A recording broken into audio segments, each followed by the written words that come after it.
¿Qué tal? ¿Cómo están? Buena jornada para todos. Bienvenidos al informativo del mediodía. Amalia, ¿cómo te va? ¿Qué tal, Rolando? Muy buenas tardes para vos, para todos nuestros televidentes. Feliz Día de Reyes en cada uno de los hogares paraguayos. Tenemos muchas noticias para ir compartiendo con ustedes. Y entre ellas se destaca, ante la Comisión Permanente del Congreso, se da el primer debate en torno a la reforma de la caja fiscal. Gremios docentes rechazan el proyecto presentado por el Ejecutivo. Una jubilación digna para todos, no una jubilación digna para algunos nomás, y que los otros, el día que se jubilen, tengan una falta de recursos para acceder a una jubilación. Acá tenemos inequidades de que creo que nos parece tenemos que corregir. El mejor modelo siempre de una caja fiscal o una caja de pensiones es todo el mundo con las mismas reglas. Y ya en minutos vamos a estar hablando de este importante anuncio que realizó el gobierno, que importará más carne vacuna para abaratar los precios al consumidor final. De mayor importación, bajar los trámites de importación, bajar la burocracia. Nos pone en una situación donde no podemos desatender el mercado local, que de hecho es una de nuestras prioridades. Importar aprovechando esta coyuntura y poder trasladar esos precios al consumidor. Y hoy también en el informativo del mediodía crece y preocupa por sobre todo el consumo de fentanilo, no solamente ya en Asunción, el departamento central, también en el departamento de Itapúa, con varios casos en personas jóvenes.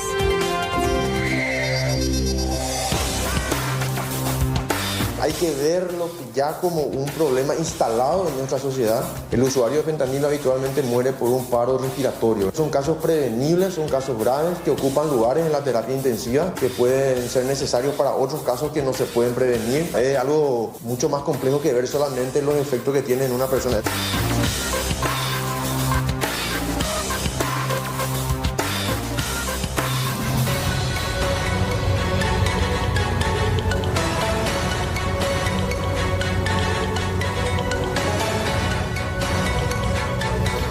Adelantamos otros títulos, además del gremio docente. Hay otros sectores también que rechazan la reforma de la caja fiscal, Fiorella. Asimismo, buenas tardes, Rolando. Nos encontramos desde el Círculo de Oficiales Retirados de las Fuerzas Armadas de la Nación, donde están reunidos 4 gremios justamente para analizar la reforma de la caja fiscal. Los mismos mencionan que no están de acuerdo y nos van a especificar sus motivos ya en instantes. Gracias, Fiorella. Llegó el momento de decir adiós. Adelantanos, por favor, Kiara. ¿Cómo estás? Buenas tardes. ¿Cómo te va, Amalia? Muy buenas tardes. Y los que ya se van, ahora en breve nada más, varios compatriotas ya van a abordar el vuelo que de vuelta los lleve hacia sus destinos. Gracias, Kiara. Te esperamos.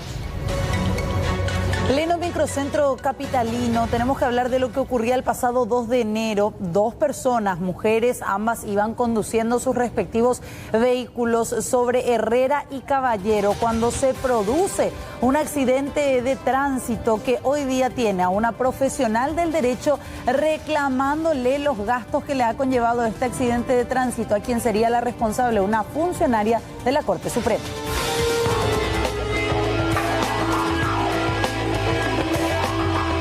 Según la denunciante, la aparente responsable, identificada como Sofía Chamas La Terza, habría rebasado de manera imprudente y a elevada velocidad el cartel de pare, ocasionando el impacto. La denunciante reclama una aparente omisión de auxilio, falta de asistencia y una denuncia falsa por parte de la supuesta responsable. Él maneja 40, por decir que apenas luego no es que anda ni porque sea preferencial ni nada. Llegamos en la calle Caballero y había una moto ahí que estaba esperando que después se vio todo, porque mi vehículo tiene cámara y entonces se quedó todo filmado. Y llegamos y hace la señora, no sé si es señorita, sale todo y ahí le llevamos. Menos mal que no teníamos otro vehículo más pesado porque si no, ella no iba a estar contando el cuento. Se baja mi hijo y le encuentra a ella así con el celular dura. Y él me dijo para mí que ella tenía el celular en la mano, o sea que porque estaba chateando pasó de largo. Acá tengo 7 puntos, tengo un chichón enorme de consideración acá en la cabeza, pero estoy controlada. Se me está haciendo tomografía diariamente. Nadie se acercó, porque ella es la culpable, ella tenía que acercarse. Yo como abogada hacer el procedimiento, vos tenés que ir a asistirle por lo menos.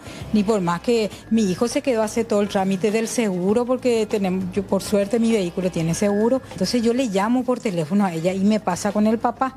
Y al ver su nombre yo en la denuncia, visto que es relatora de la corte, la parte penal. Ella es relatora de la corte y es abogada también. Entonces yo le llamo, vos sos abogada, le digo, y vos sabés cómo es el procedimiento, le. Y agarró y me pasó con su papá. Y su papá, re mal educado, me trató mal, me dijo, no tenés nada que reclamar, para eso vos tenés seguro, anda a reclamarle a tu seguro. Nosotros no tenemos nada y no vamos a reclamar. Se llamó al silencio. ¿Usted se quedó sin su movilidad? Y mi movilidad de trabajo.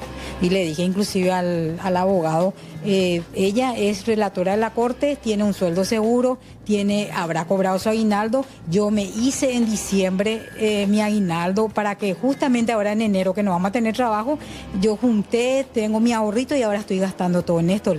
Y no es justo como ella, siendo una abogada, una funcionaria judicial, no va a agarrar y responsabilizarse de sus hechos, porque quedó todo grabado, hay testigos y hay la cámara de mi vehículo.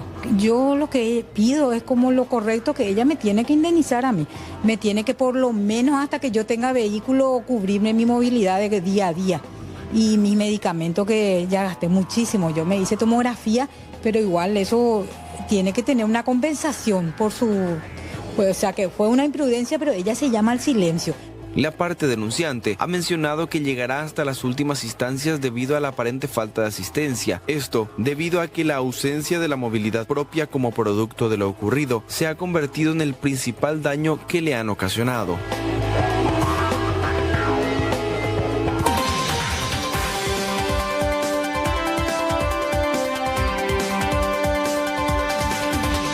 Trabaja en vivo Jennifer Villamayor, contanos qué fue lo que pasó con esta mujer en Itá.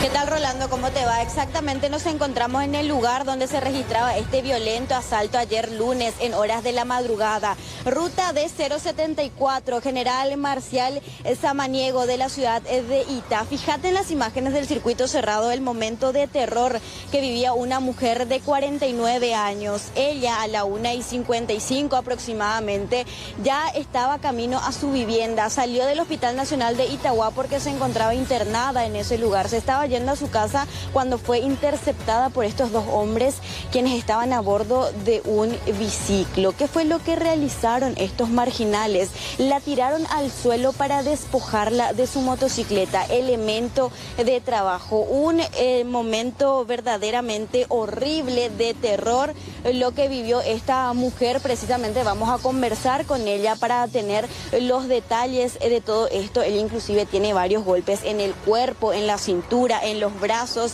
tiene hematomas. Y Luz Bella, me imagino que todavía estás con mucho temor luego de este terrible hecho.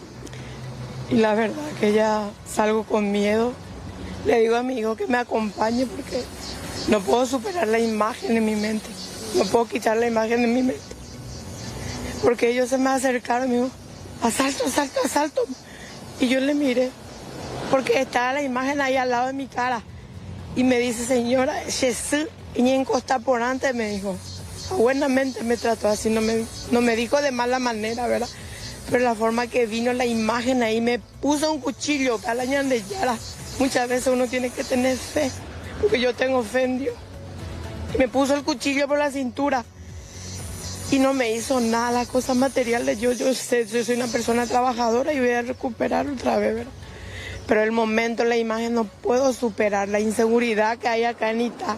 No hablo por mí, yo hablo por la ciudadanía. Quiero que haya más seguridad para salir con seguridad en la calle. Cuando hago con miedo, no sé, de calle, porque yo le digo a mi hijo, amaño hoy pensé en reflejo. Y no da gusto, eso yo pido a la ciudadanía, a la policía, a donde sea, que recorran la calle, porque esta es la boca donde ellos vienen, asaltan, este es el lugar donde ellos asaltan todos los días, no es la primera vez, todos los días sucede. ¿Vos te diste cuenta en algún momento de que ellos te estaban siguiendo? No, yo venía mirando la imagen, pero decía yo, mi hijo siempre me enseña, vos tenés que mirar, mamá, cuando hay luces así, ellos te van a apretar y cuidate, entra a cualquier estación de servicio para protegerte. Yo venía mirando, pero no veía nada. Bueno, venía un auto y seguía ese auto para sentirme más seguridad. Pero ellos vinieron con las luces apagadas y se me acercaron de la nada así nomás. ¿No te percataste? No. Ellos me llegaron con todo. Y venía y yo quise volver a retomar mi ruta hacia atrás o irme hacia adelante, pero agarré la arena. Y ahí coleó mi moto y quedó en cuarta. Y yo con el susto no pensé en mi cambio. Yo directo aceleré con todo ahí. Pero no hay caso. Y vos sabés cómo yo me senté en el suelo y le clamé a Dios y dije, y no le andó mi moto. La moto quedó ahí, paralizado se quedó mi moto. No le andó mi moto y ellos quisieron arrancar y Dios es grande, maravilloso. Le doy gracias a Dios. Y ellos llevaron así, con su patita llevaron la moto. Se ve inclusive en el circuito que el delincuente cae con tu moto. Cae y ahí, eso le dije a mi hijo, o sea, le habrá pelado todo porque quedó tirado ahí. El susto, lo que no puedo superar de mi mente. Yo conmigo le digo a mi hijo, vamos a ir a trabajar conmigo porque ¿Vos venías del hospital? Sí, tenía mi presión alta, 21:11 me dijo. Allá me retó la enfermera porque me fui así. Y le dije, el Volvo es demasiado caro, le dije, yo tengo mi móvil propio y vine con todo porque yo ya no me sentía más bien. Marea Pama. Entonces yo me fui con todo y como yo salí de alta, vine también porque esta es mi ruta, nunca me sucedió nada. Pero hoy en día no hay recorrida de esos linces, los policías y eso, vos no te cruzás por ellos. No hay patrullaje. No hay patrullaje, ellos están, pero ahí en las estaciones de servicio, te cubren supermercados. A nosotros lo que nos tiene que respaldar ellos. Por eso la recotean la seguridad, la ciudadanía. Y ahí vas a escuchar muchos casos acá, Anita. Muchos asaltos acá, Anita. Te escuchamos, Rolando. Que nos cuente las características de su moto. Hay gente que va a ver esa moto en algún lugar, hay gente que va a aportar algún tipo de información para ayudarle a Luz a recuperar su moto. Yo sé que la gente va a dar alguna información con relación a su motocicleta. ¿Tenía alguna característica en especial, el color que nos pueda contar? Un color azul. La chapa es 612. Pero ellos, acá cuando se cayó el espejo. Y viste que yo en el momento que yo vine, envié a mi familia mi GPS tiempo real. Pero en mi baulera yo tiré mi teléfono, ¿verdad? Y ese nosotros, viste que cuando en el impacto, en el momento que hubo, vino la ambulancia. Yo le pedí auxilio a la ambulancia, así que se quede. No me hizo caso. Después vino otro auto, me miró bien, nomás no me hizo caso. Después vino el tercer auto, era un Volt.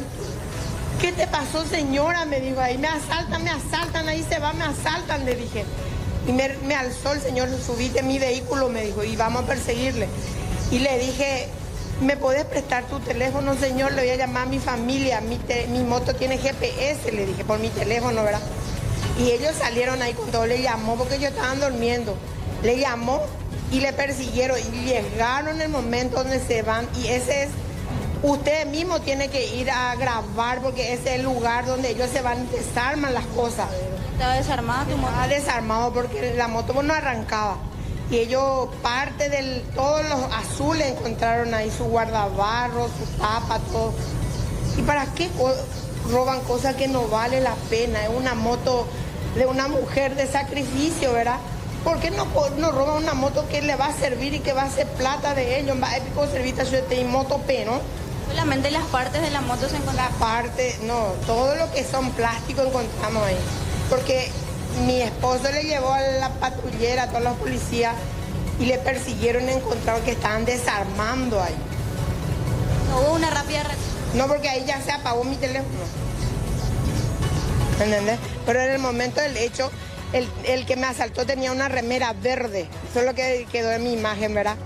El de remera verde, y en el momento estaba el muchacho ahí, el de remera verde, pero tenía un abrigo encima otra vez. Como para despistarme a mí. ¿Y les vieron a ustedes y corrieron? No, le llevó, se fue en la comisaría, todo eso. Pero el reflejo, yo en ese momento estaba en shock. No le puedo decir, este me asaltó, ni tampoco no puedo acusar nomás, porque yo estaba en otro mundo. ¿Actuaron con la cara descubierta? Con la cara descubierta. No. El que me quitó la moto me reconoció a mí. Alguien que me conoce me hizo. Porque él no quiso llevar mi moto. Él dijo así, le dijo así, así no le dijo. Y el que manejaba le dijo, carajo, le dijo. Hemos arrancado, carajo, allá, jaco, ahí le dijo. Él no quiso llevar de mí el muchacho. El que me asaltó, bueno, no puedo decir que es buena persona porque es la forma que actúa, ¿verdad? Pero no me quiso robar, él me reconoce, alguien que me conoce me hizo. Ahora salís con temor, doña.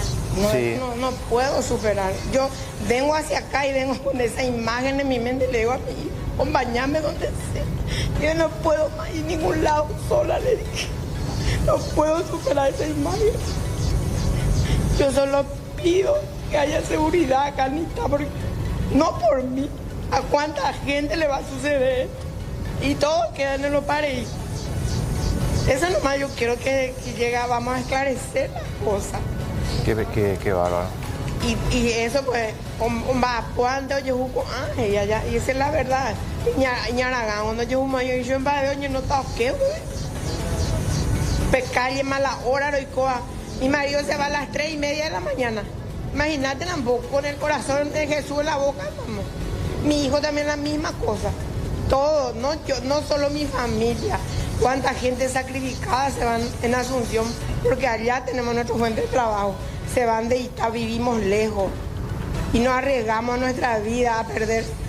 Perdemos todo. Llego gracias a Yara hablando ya por en bebé, porque yo soy una mujer de fe que le alabo a Dios con todo mi corazón. Y a lo mejor eso me salvó mi vida. Porque, como te digo, sacrificadamente, porque estoy pagando mi moto y voy a seguir pagando. Pero me faltan 10 cuotas todavía. Pero como te digo, las cosas materiales, Dios me va a dar otra vez de alguna manera. Pero agradecer, ya hablando yo por porque cuánto pico, por un teléfono te matan, por un 10.000 guaraní te matan. Qué bárbaro, ahí está Rolando entonces sí. El relato de la señora Luz Bella, víctima de este violento asalto, y realmente habla por todos los paraguayos, porque la inseguridad de nuestro país realmente en los últimos tiempos está incesante, es terrible. Ella ni siquiera ahora quiere ir a trabajar porque vive con temor. Imagínate hasta qué punto llegamos. El miedo que queda, ella es consciente que su moto lastimosamente desarmaron. Y dentro de todo ella decía que volvía del hospital porque su presión estaba en 21 cuando fue. Le dieron el alta y volvió, que no sufrió otras consecuencias también en su estado de salud después de lo ocurrido. Da piel de gallina realmente el testimonio de esta mujer. Y qué importante hubiera sido que la policía actúe a tiempo, lleguen cuando realmente tenían que estar ahí para poder recuperar por lo menos esa motocicleta, y que estos lugares que sabemos cómo funcionan, de refugio, aguantadero, como ustedes quieran llamarlo, de los delincuentes, puedan acabar de una vez por todas. Recuerdo una vez en vivo hicimos el seguimiento con Blanca López de cómo llegaba una motocicleta a un lugar. Exacto, por el GPS. Por el GPS. Por el GPS. Ojalá pronto tengamos novedades con relación a los responsables de este hecho y mucha fuerza a Luz también. Gracias, Jennifer.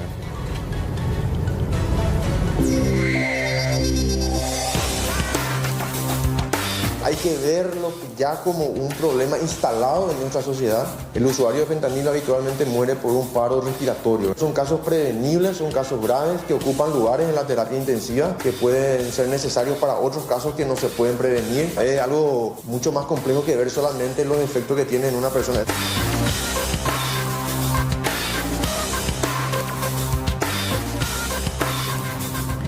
Y esto pasaba en el circuito comercial de Encarnación, mientras un comerciante de nacionalidad argentina estaba ubicando ahí sus mercaderías, fue víctima de hurto.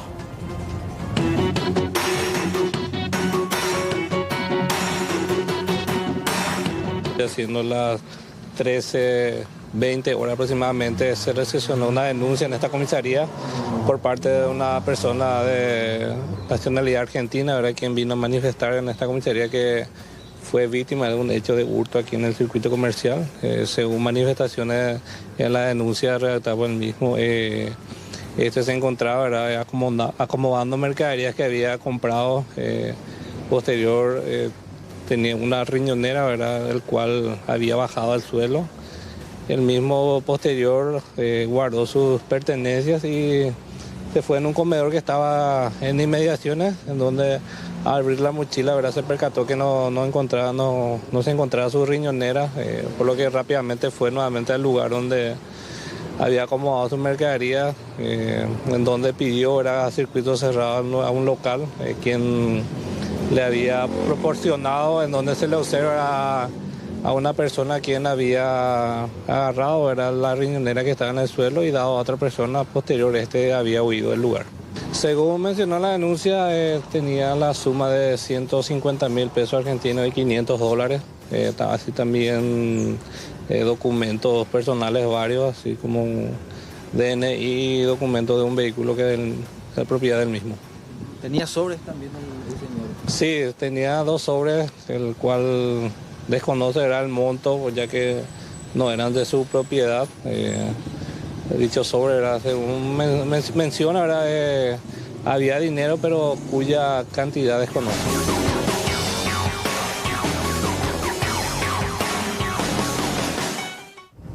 Ayer compartíamos con ustedes un terrible caso en el cual en el hospital de Presidente Franco una mujer no tuvo de otra que dar a luz en pleno baño de este lugar.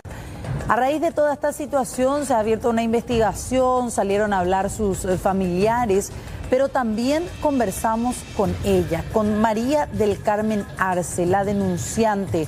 Ilusionada ella por dar a luz a su hijo, tuvo que pasarlas de Caín realmente, porque sus seres queridos y ella hablan no solamente de una denuncia por negligencia médica, sino también por un trato completamente inhumano, que terminó haciendo de un momento de felicidad en unos instantes de verdadero terror.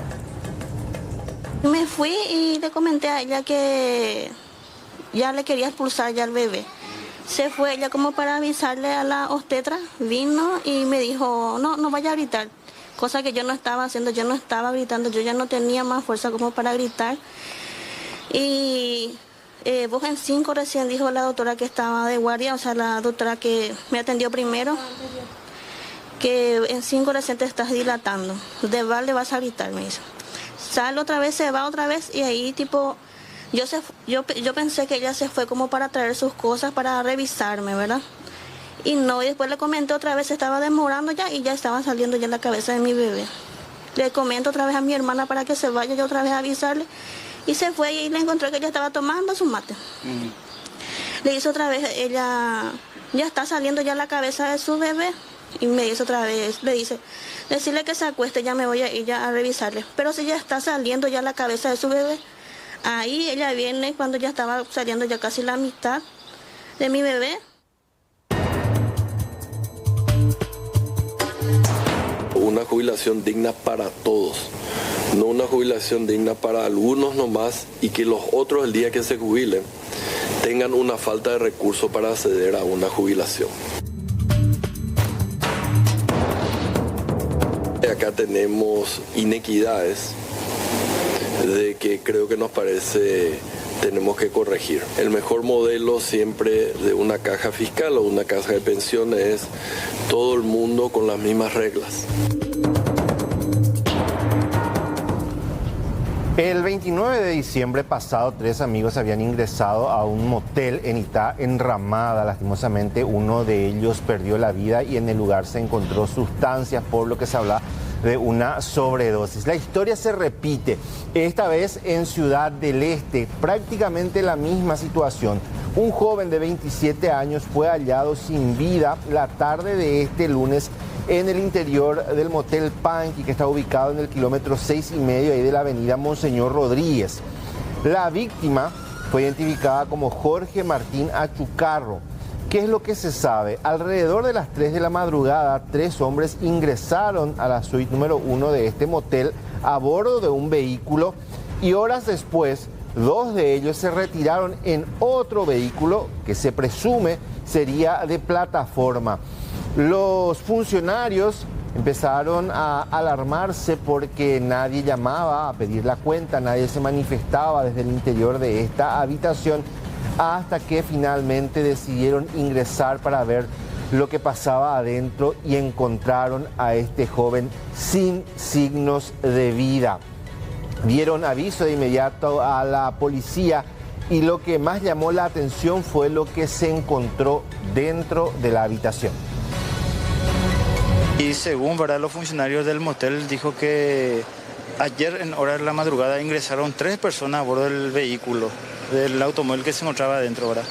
Y posteriormente a la mañana 2 pudieron salir a bordo de un automóvil de color gris, ¿verdad? Vol, ¿verdad? Llamaron Vol y salieron en eso. Y de ahí más el tipo que se quedó adentro ya no salía más. Y ahí que fue lo que hoy uno de los funcionarios ingresó dentro de la habitación y encontrando ya el sujeto, ¿verdad? Ya sin signo de vida en la cama. ¿Qué había alrededor del cuerpo? Y había varias sustancias, ¿verdad? O sea que miga de sustancia, ¿verdad? Ya no se encontró más nada, miga de sustancia, ya sea de marihuana, crack y otra cosa más, ¿verdad? Alcohol también. Presumimos, ¿verdad? Que se había mezclado todo, ¿verdad? Lo cual pudo llevar a la muerte, ¿verdad? Del sujeto.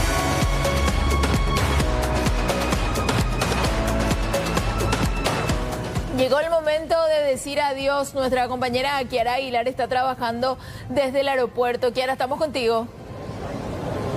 ¿Cómo estás, Amalia? Muy buenas tardes. Un saludo para los compañeros y los televidentes. Y quiero que vean ustedes, este es el ambiente aquí en el Aeropuerto Internacional Silvio Pettirós y muchísima gente que ya se está preparando, como les decía, para poder emprender de vuelta viajes a sus destinos, ¿verdad? Muchos compatriotas que llegaron para pasar las fiestas con su familia. Acá está una señora. ¿Cómo está, señora? Bien, ¿cómo están? ¿Venís a acompañar a la familia o la familia se va?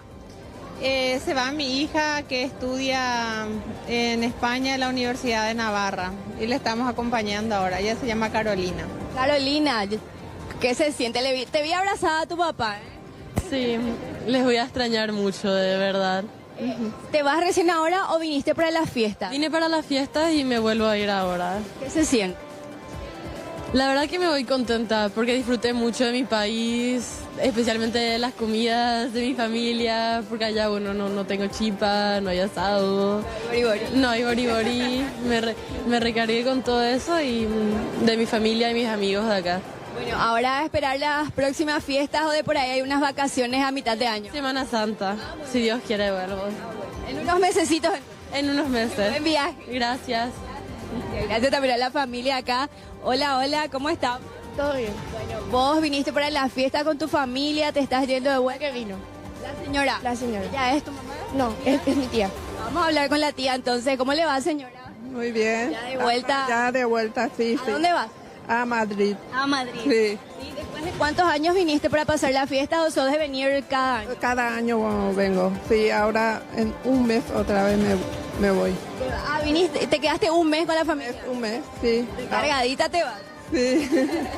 Pero igual me imagino que se va a extrañar bastante. Claro, sí. Ahora me cuesta irme. Seguro. Buen viaje. Gracias. Bueno, ahí está entonces Amalia, compañeros, la gente, los compatriotas que están yendo, ¿verdad? Acá, el chiquito quiere decir algo rapidito. Sí. Me quiero retornar que pasé bien la fiesta aquí en Paraguay. ¿De dónde viniste? De España. De España, ¿sí? ¿Solés venir cada año o viniste este año nomás? Yo soy de acá, pero me fui a España. Ah, ¿te fuiste otra vez? Sí. ¿Con tu familia? ¿Y ahora te volvés a ir con tu mamá? Con mi tía. Con tu tía. Ah, muy bien, ahí está. Buen viaje. Gracias. Ahí está bien el chiquito que ya retorna también con su familia a España entonces. Qué lindo contacto, Kiara. Muchas gracias. Y estas personas que vuelven recargadas de amor, de energía para continuar con sus actividades en el exterior y las familias que también recibieron ese impulso para arrancar este 2026. Gracias por el contacto. Vamos hasta el sur del país, trabaja en vivo Lucas Toledo, contanos qué fue lo que pasó en Cambuinetá, una maniobra ahí que generó un gran susto. Exactamente, Rolando, buenas tardes. Una mujer retiró su vehículo hace una semana, 0 kilómetros de paquete, lo estaba aún inaugurando acá en Cambuinetá, cuando repentinamente realiza la maniobra que ustedes van a observar en imágenes de circuito cerrado. No se entiende bien qué quiso hacer. Lo cierto y lo concreto es que atropelló parte de una vivienda y cayó tipo a una fosa que divide, en este caso, parte de esta casa. Por suerte para la misma, que es la única involucrada en este hecho, porque en la casa no estaba nadie en esa hora, la misma salió ilesa, no recibió ningún tipo de heridas y esto es lo que ocurría según los datos proporcionados por los intervinientes. Se pudo conversar con la conductora del vehículo, Leticia Giselle Trinidad Sanabria, 21 años de edad, oriunda de la ciudad de Encarnación. La misma manifestó que se encontraba circulando por la calle Florida. En un momento dado realizó una maniobra de retroceso para poder retomar su misma calle y donde al realizar el retroceso perdió el control yendo a chocar por parte de una vivienda que se encontraba en la esquina. De cuyo impacto el automóvil resultó con daños materiales como así también partes de la vivienda. No se registró ninguna lesiones, resultó ileso la conductora. Se realizó el procedimiento de rigor, se convocó a personal Policía Municipal de Tránsito de Cambuinetá, quienes procedieron a realizar la prueba del alcotest arrojando resultados negativos. Bueno, Lucas, si el resultado dio negativo, definitivamente esta joven no sabía manejar, porque la maniobra que se observa es de alguien que por ahí no tiene mucha experiencia al volante y decir que esa muralla, la vereda era bastante alta y eso impidió que ingresara por la casa. Ahí vemos las imágenes, pero terminó, no sé si es la columna la que terminó echando, pero pudo haber entrado por la vivienda fácilmente. Exactamente, un hierro que justamente sirve como soporte de la pequeña antesala ahí de la casa es lo que ella echó y hay una parte donde aparentemente para que corra el agua es un poco alto. El lugar se puede observar justamente y ahí se queda esta mujer que dio negativo al alcotest, pero aparentemente se asustó del momento de maniobrar el famoso retroceso y luego ahí justamente al intentar volver por donde estaba viniendo es lo que sucede este hecho, con final feliz por sobre todo porque ella no resultó con lesiones, Rolando. Exacto, y el vehículo que retiró recién, porque estamos viendo la fotografía, feliz ella con la camioneta que se había retirado, algún daño habrá sufrido durante esta maniobra. Ya vimos otros casos también de conductores que le terminan, en vez de frenar, por ejemplo, le termina acelerando y eso hace que vayan a impactar por minimarques, por otras cosas. Ya vimos a lo largo de este tiempo la inexperiencia también al volante. Claro, hay veces es como muy sensible el acelerador. Y vehículo nuevito también encima. Nuevito, o el calzado también muchas veces puede conspirar en contra con nosotras. De repente se tranca el taco, si tenía algún tipo de zapatillas, o sea, no sabemos. Alcohol no fue en esta oportunidad. Lucas, confirmame, una columna es lo que terminó llevándose durante esta maniobra, ¿verdad? Es la estructura de la casa ya. Es la estructura de la casa. Ese ya es la estructura de la casa. Casi a la calle, sí, la estructura ya de la casa. Ay. Exactamente. Y va, atraviesa y se queda por la pared de una de las piezas. Felizmente en la casa no estaba nadie en ese momento, los dueños están justamente de viaje en estos momentos, pero sí proporcionaron justamente las imágenes de circuito cerrado que grafican un poco mejor lo que había sucedido en horas de la noche aquí en Cambuinetá. Bien. Ahí está. Lucas, gracias por este reporte.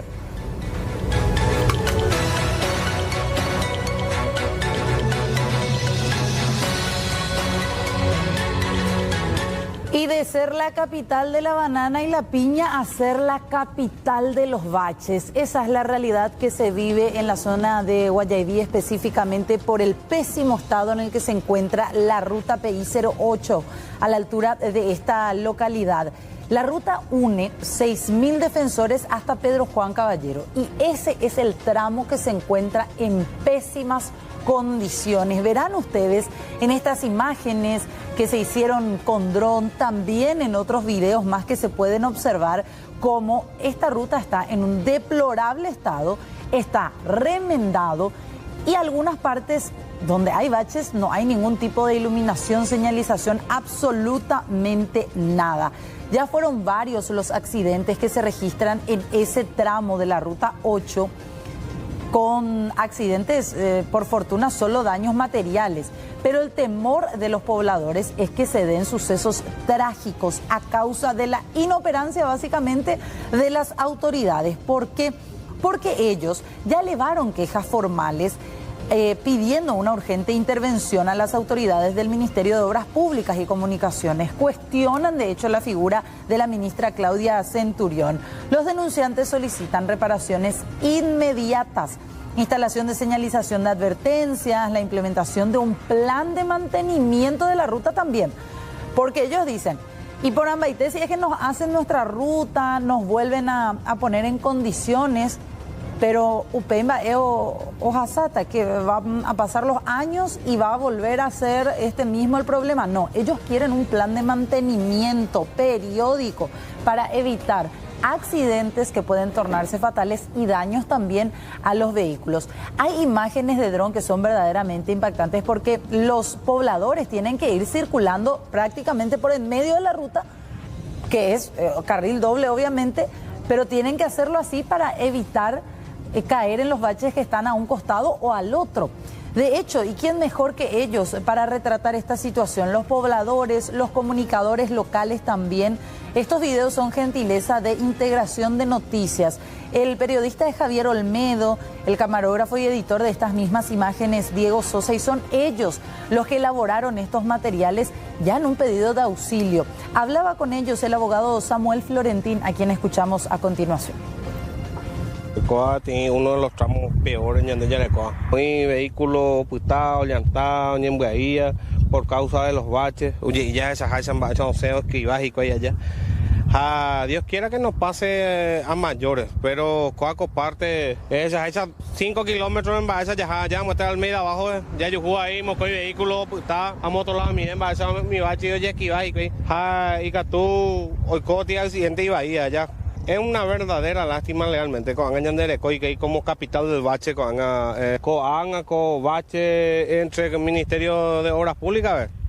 Son ya acá otra alternativa ya baraja mí, directamente a la presidencia de la República ya llevaré en bate como ahí porque cuando me sea hora de emergencia ya pongan a cuidar ya pongan a caso ya cuando esté mi piñero que están base abajo allá un boca chapa un buey pala y productos y cuenta de llegamos a pues tan para la pesa allá ya porque un buey para se invasión de para golpe ya y curia ya ahí de otra persona por no ya chocar. Ahí está, el problema no solamente es con los vehículos de menor porte, principalmente los camiones pesados que buscan hacer llegar su producción, no pueden seguir circulando en estas circunstancias y como veíamos en días de lluvia, la situación se complica todavía más. Ruta PI 08 urge la intervención del MOPC.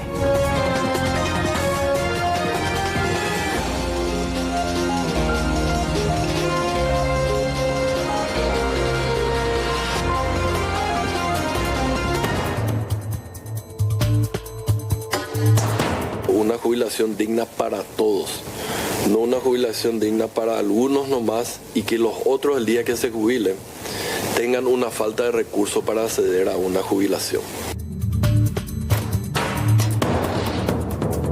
Acá tenemos inequidades de que creo que nos parece tenemos que corregir. El mejor modelo siempre de una caja fiscal o una caja de pensiones es todo el mundo con las mismas reglas. Canela es la perrita que fue víctima de una brutal agresión con pirotecnia y en este sentido tenemos que actualizar su estado y avanza con la recuperación. Del maxilar inferior de la mandíbula, doble fractura, se ven los cabos, pero también se ve un gran daño en los dientes incisivos.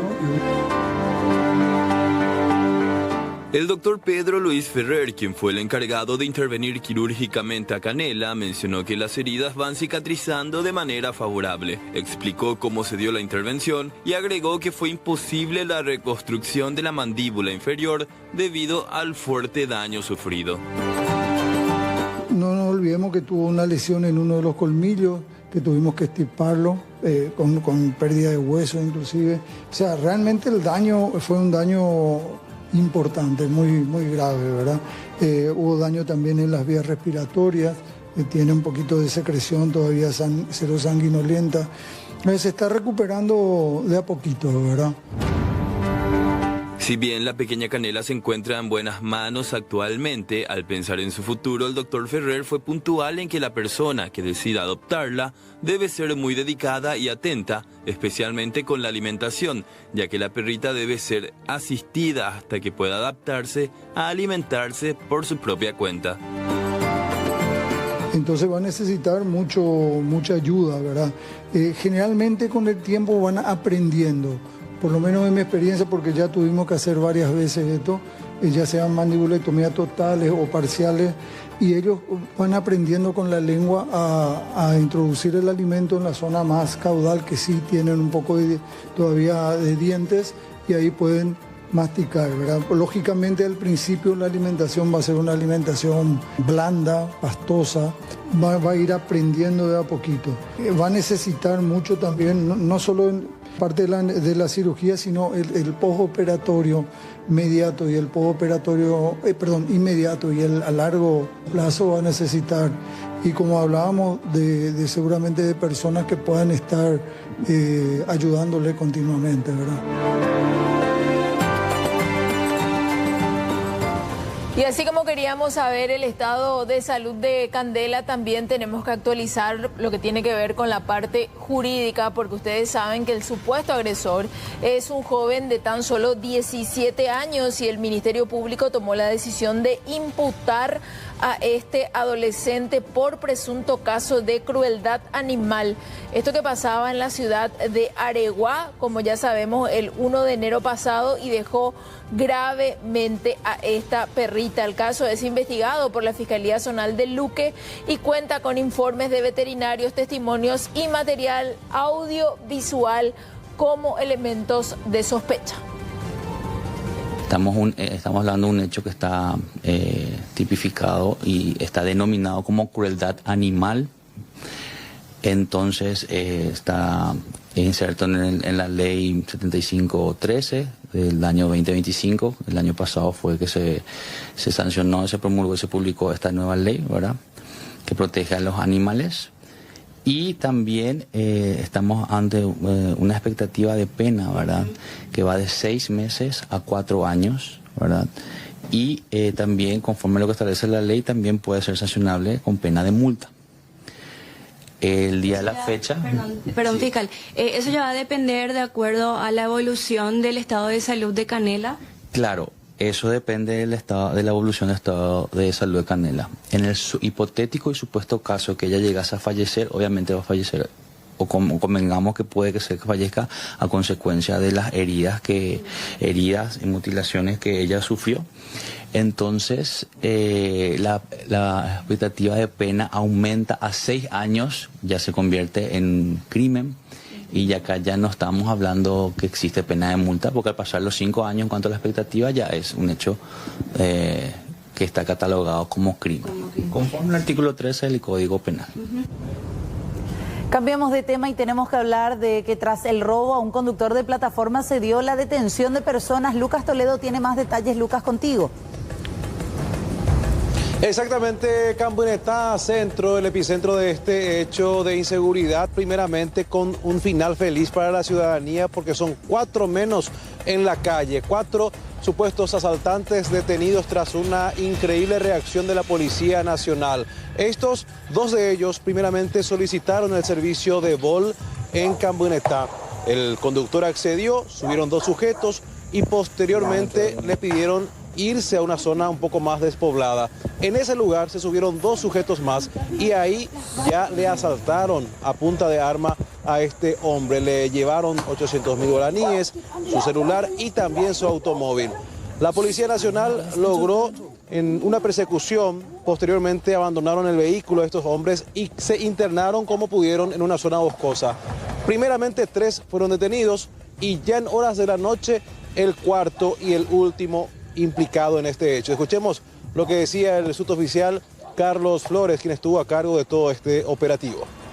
Habían pedido 2 personas el servicio de dicha plataforma, donde él mismo se acercó y donde una vez estuvo en el lugar indicado por esta persona, 2 personas abordaron el vehículo y le manifestaron una adentro que se trataba de un asalto, donde uno de ellos quitó el arma de fuego y le intimó a que condujera el vehículo a 200 metros, le hizo parar nuevamente el vehículo, donde 2 personas más salieron a una zona boscosa, abordaron el vehículo y le bajaron al conductor.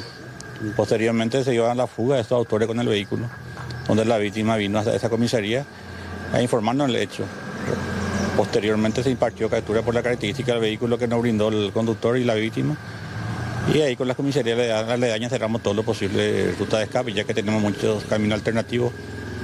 Gracias a Dios se pudo dar con estos sujetos, ya que divisaron ellos una patrullera donde ellos dieron una precipitada fuga y una maniobra brusca. Uno de los neumáticos había explotado y perdió el control del vehículo, cayendo en una cuneta, donde estas 4 personas descendieron y se internaron a la zona boscosa, por lo que solicitamos nuevamente apoyo y rodeamos la zona boscosa, donde se pudo aprender las 3 de los supuestos autores. El poder, ellos incautaron armas de fuego, dinero en efectivo y aparatos celulares. Enhorabuena realmente que se pueda dar la detención rápida al momento, internándose en ese lugar en medio de la oscuridad, Lucas. Exactamente, una zona complicada encima, una zona rural de Cambonetá, donde se rodeó este bosque, primeramente logrando la detención de los primeros 3 implicados y luego ya en la noche los vecinos reportaban justamente que uno de ellos intentaba salir de otro bosquecillo, ahí rodearon, intercambio de disparos de por medio, también lograron reducir al 4º supuesto implicado en este hecho delictivo. Sí, estábamos escuchando con audio ambiente algunos de los videos, se escuchan los disparos de fondo, la grabación de las personas también allí en las inmediaciones, que permitió observar cómo continuaban los trabajos en horas de la noche. Sacar de circulación a estas personas y por sobre todo intentar que ya no se dé la reincidencia. Será a partir de ahora el norte a seguir en torno a estas detenciones. Gracias, Lucas, por este contacto.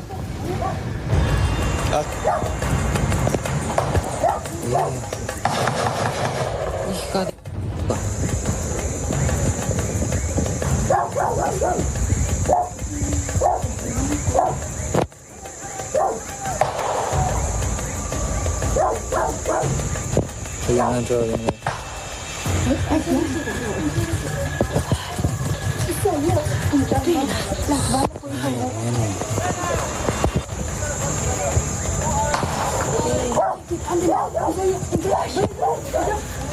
Ay, no, quédense dentro, ustedes dentro.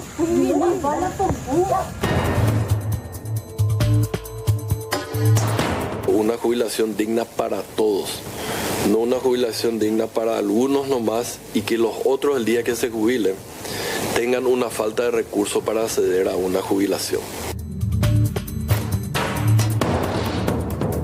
Acá tenemos inequidades de que creo que nos parece tenemos que corregir. El mejor modelo siempre de una caja fiscal o una caja de pensiones es todo el mundo con las mismas reglas.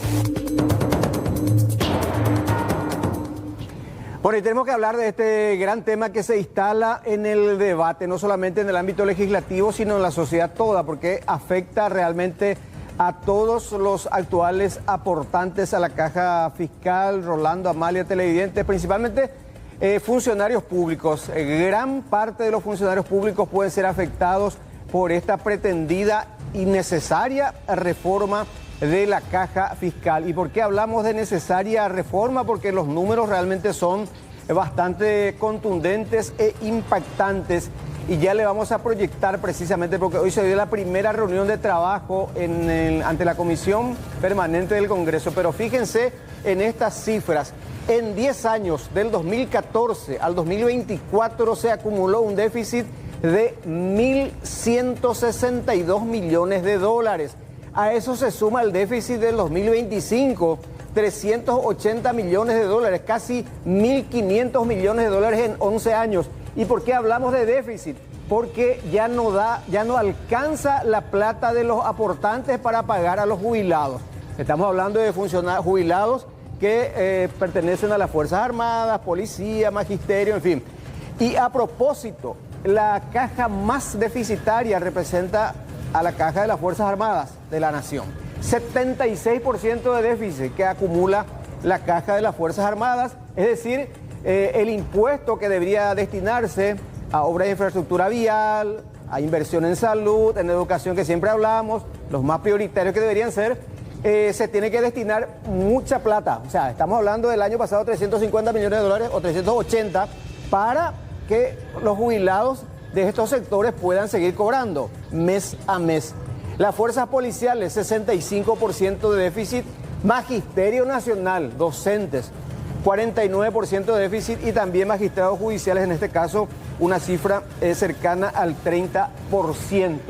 Es este escenario, es este panorama económico el que impulsa, el que obliga a la necesidad de buscar alguna solución política, económica, financiera, porque o si no va a llegar el momento de aquí a 10 años, dicen máximo, o menos inclusive, de que el pagar a los jubilados va a tener que salir exclusivamente de todos los impuestos. Incluso hoy el 80%, repito bien, 80% de lo que actualmente destina a salud pública para compra de medicamentos e insumos, digamos, representa ese déficit, los 380 millones de dólares.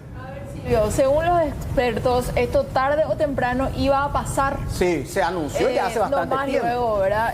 Pero ahora es como que urge esta reforma. Es por eso que en este tiempo también se dan estas reuniones con los sectores que podrían resultar más afectados. Pero a la larga, tarde o temprano nos puede complicar a todos. Claro. Acá aclaramos nomás también que esto no afecta a la caja del IPS que tiene otro manejo. Es otra historia. Así es. Estaba viendo que entre 230.000 y 240.000 aportantes activos más o menos tiene la caja fiscal. Sí. Y de eso también tenemos que resaltar que 80.000 jubilados y pensionados son los que perciben. Ahora, si la gente en su casa va a preguntar, ¿pero qué es lo que pasa? Llegó a aportar toda la vida, porque ahora me van a salir con eso.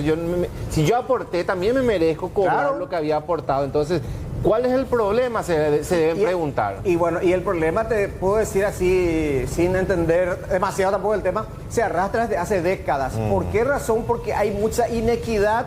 María Amalia, docente, por ejemplo, Rodi militar, yo policía, ella tiene un sistema de la caja, tiene su reglamento propio, los militares también, y ella puede jubilarse mucho antes por menos años de aporte que, por ejemplo, Rolando o que yo, por decir. Entonces, esa inequidad es la que lleva a esta situación extrema. Ya vamos a compartir, y después vamos a ir a otras placas, la primera parte de la exposición del ministro de Economía, porque hoy él concurrió y dijo que va a concurrir las veces que sean necesarias para... Porque es un proyecto del Ejecutivo. Es un proyecto del Ejecutivo que se plantea en pleno año electoral, hay que decir también, y que afecta a varios sectores bastante sensibles. Sí. Ya saltaron los maestros, ayer hay un informe también de la posición de los gremios docentes que anuncian movilizaciones, y después les explico un poquito la situación de los docentes, pero podemos ya compartir la primera parte de la nota de la exposición que tuvo hoy el ministro de Economía al sostener la necesidad de esta reforma y cuanto antes.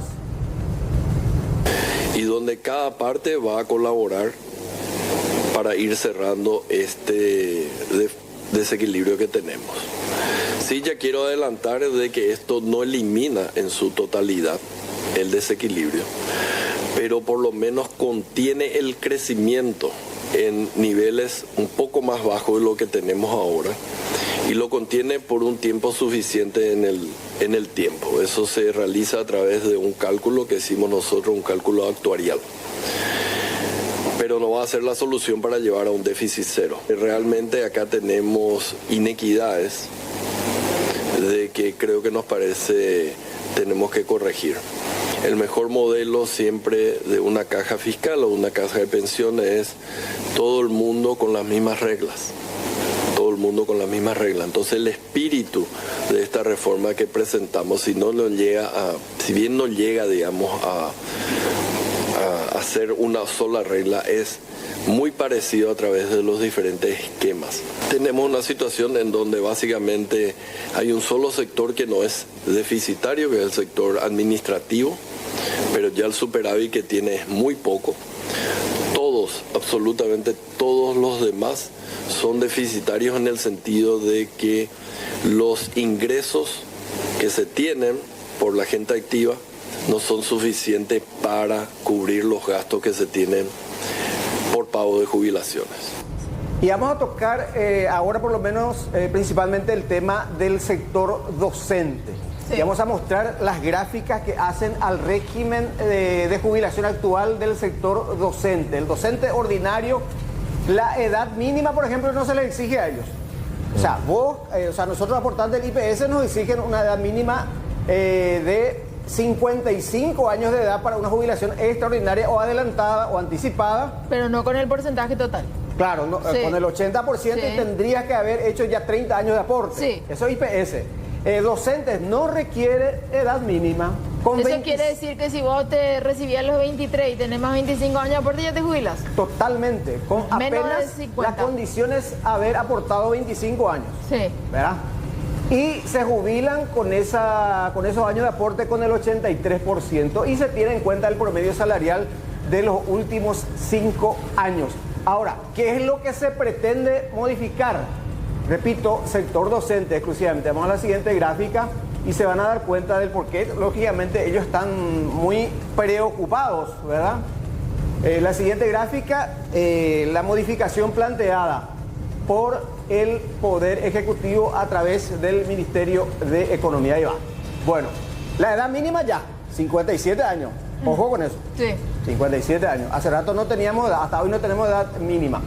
Años de aporte se mantienen los 25 años, pero en vez de 83 la jubilación será del 78%. Ah, por ciento. Baja. No, el años. monto de la jubilación aumenta, o sea, se establece la edad mínima y si quiere jubilarse con el 100%, bueno, tendrá que seguir activando. Vamos a aclarar esto porque después van a sacar una captura, 78%, no es que se jubila a los 78 años. Claro, hubo un pequeño error ahí, sí, para aclarar nomás sí, esto. 78%. Error de origen, admito. Sí, 78%, sí, se jubila con el 78% del promedio salarial de los últimos 5 años. Y también el otro detalle, no menor, como diría Alexis, el aporte actual es del 16%, sí. Aumenta 3%. Se va a aportar al 19%. Y el Estado, o sea, el Ministerio de Economía va a tener que aportar también un 3% por cada docente para llegar al objetivo. Y me van a decir, ¿y esto cómo funciona? ¿Cuándo funciona? Bueno, esto es el proyecto, esto se va a debatir, aunque mucha gente también te dice en la calle, claro que van a aceptar esto si es un proyecto del Ejecutivo. Claro. Y hay mayoría en diputados. Claro, y aparte que también, el debate se está dando muy rápido, se le está escuchando ya a todos ahora, mañana continúa. Sí. Y escuchamos la segunda parte del ministro de Economía donde habla de romper esa inequidad existente y que el objetivo es que todos los aportantes cobren alguna vez su jubilación, que no ocurra lo que pasó décadas atrás con la famosa caja bancaria. ¿Recuerdan aquel escándalo donde el jubilado... Que hizo esa comparación. Sí, donde el jubilado que se jubiló con 10, 12 millones tuvo que terminar cobrando 7 millones. Compartimos la segunda parte. Acá se están respetando los derechos adquiridos, porque hubo gente que ya empezó a decir de que con esto se van a afectar a aquellos que ya están jubilados, lo cual claramente hay un articulado en donde se dice esto no le afecta a quienes ya tuvieron el derecho a la jubilación. Ellos ya entraron, ya salieron con unas reglas y por tanto se van a respetar los derechos adquiridos de esa gente. Una jubilación digna para todos, no una jubilación digna para algunos nomás y que los otros el día que se jubilen tengan una falta de recursos para acceder a una jubilación. Hay que agregar también, compañero, que si esto se aprueba con modificaciones o con lo que fuere, se tiene que esperar el siguiente ejercicio fiscal para su puesta en marcha. O sea, a partir del 2027 como mínimo se podría aplicar. Ahí te hay muchos cuestiones, muchas interrogantes, porque la gente quiere saber qué va a decir. Imagínate, a mí me falta 2 años para jubilarme, ya me va a tocar esto, si es que se llega a aprobar antes, muchas consultas. Los docentes, por ejemplo, que ahora están aportando ya 23, 24 años, se va a respetar esa legislación actual. No puede tener la ley un efecto retroactivo. Y también hablaba el ministro de que se va a respetar los derechos adquiridos. O sea que, más vale. Los ya jubilados seguirán cobrando en la condición que se estableció en su momento. No puede tener efecto retroactivo. Colín Soroka es el presidente de la Comisión Permanente. Dijo que se instala el debate, que él por un lado ya remitió a diputados, por más que hay receso de este tema, el proyecto de ley, y que lo va a hacer también a nivel del Senado. No se descarta incluso que se convoque a una sesión extra de ambas cámaras o de cada cámara. Entonces hay una urgencia en la aprobación. No, claro. Seamos sinceros. Sí. Es urgente, por eso nomás que están trabajando en esta época de periodo parlamentario. O si no, ellos no se reúnen, gente. Es no, pero presentaron otros proyectos también en pleno receso, como el tema de la ley del lo civil. Sí.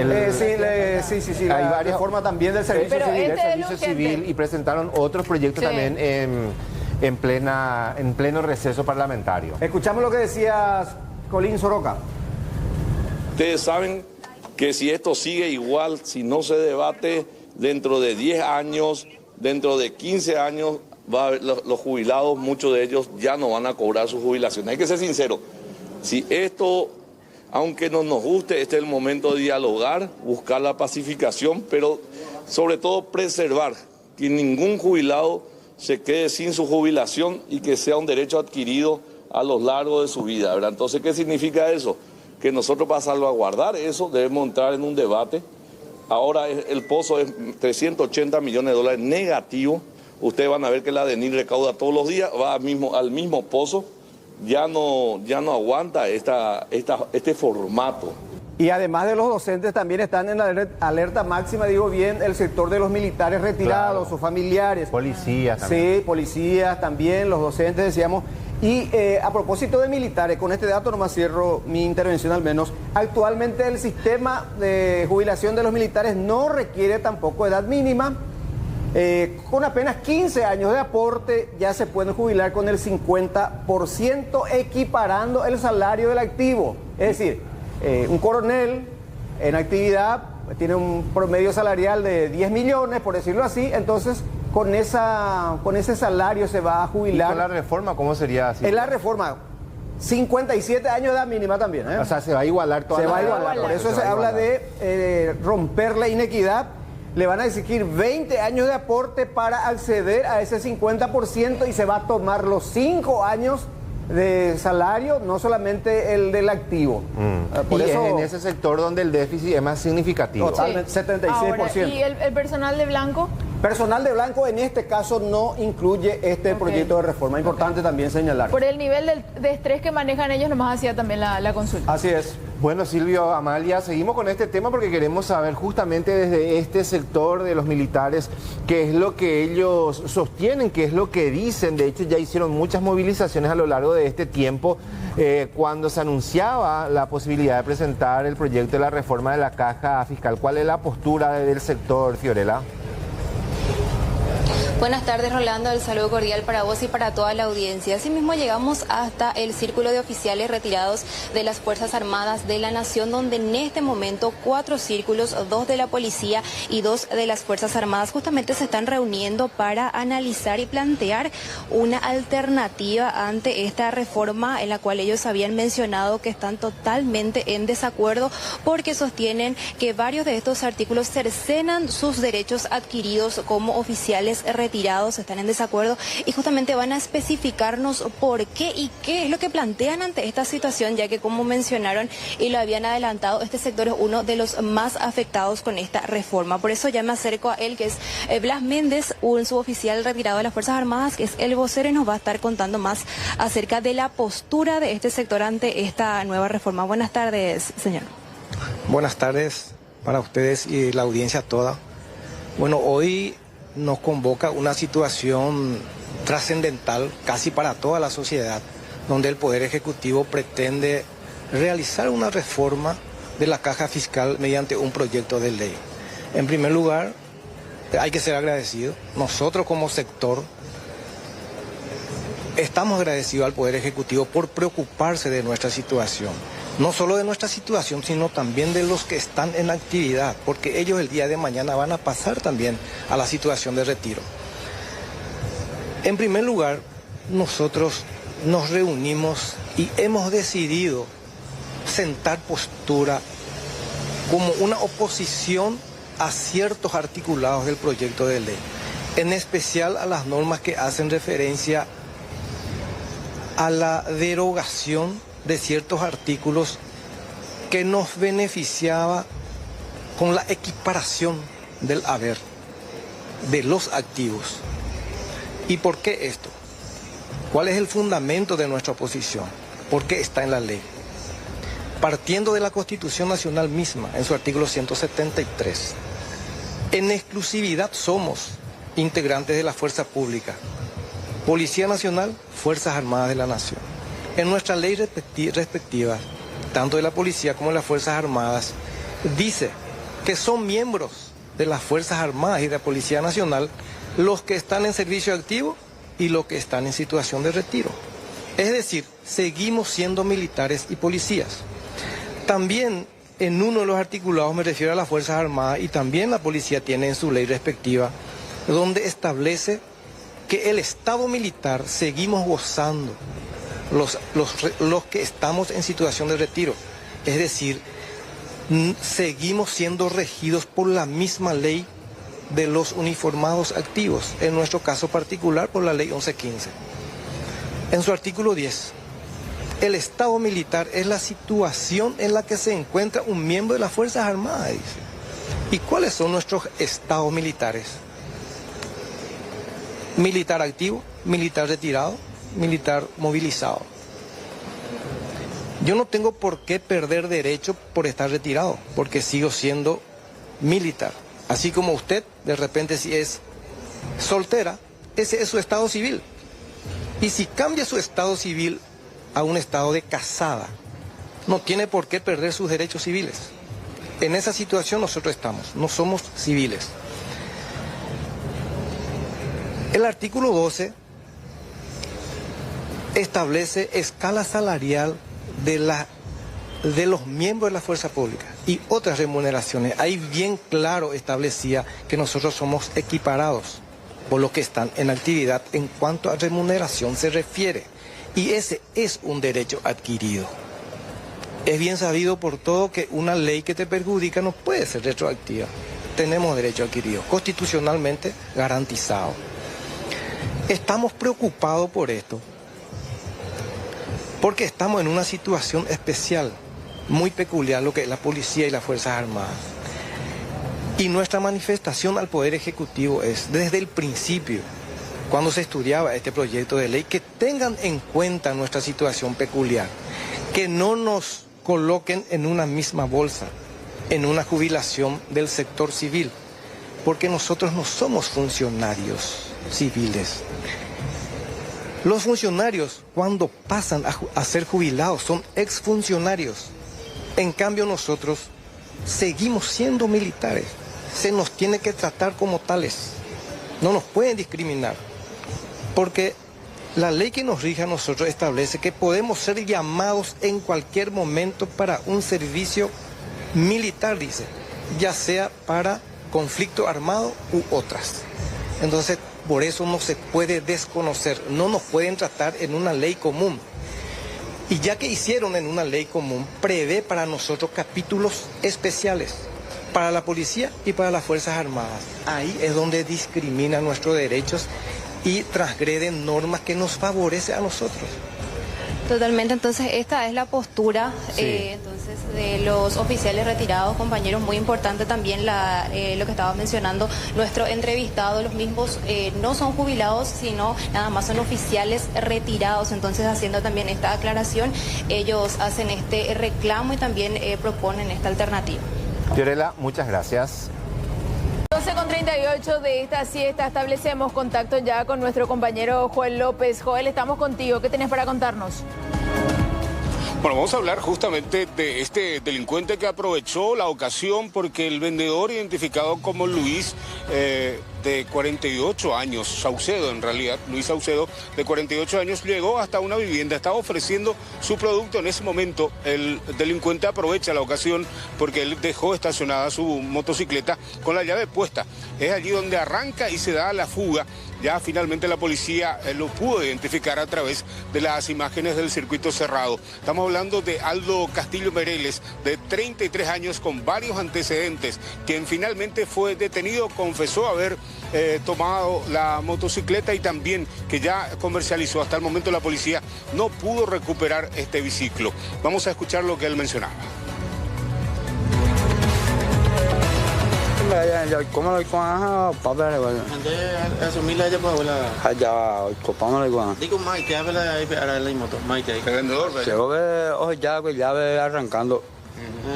Hassan de vive a topar. A topar, yo pide a Han, más vamos a ver. Aprovechar la ocasión. A la ocasión se ladrón. Vaya por la moto y cuida. Lo de siempre a vender, papel. Vos estás en Paraguay hace mucho tiempo ya. Hace poco. ¿Cómo ingresaste al país? Contrabando. ¿De contrabando? ¿Vos estás indocumentado aquí en Paraguay? Sí.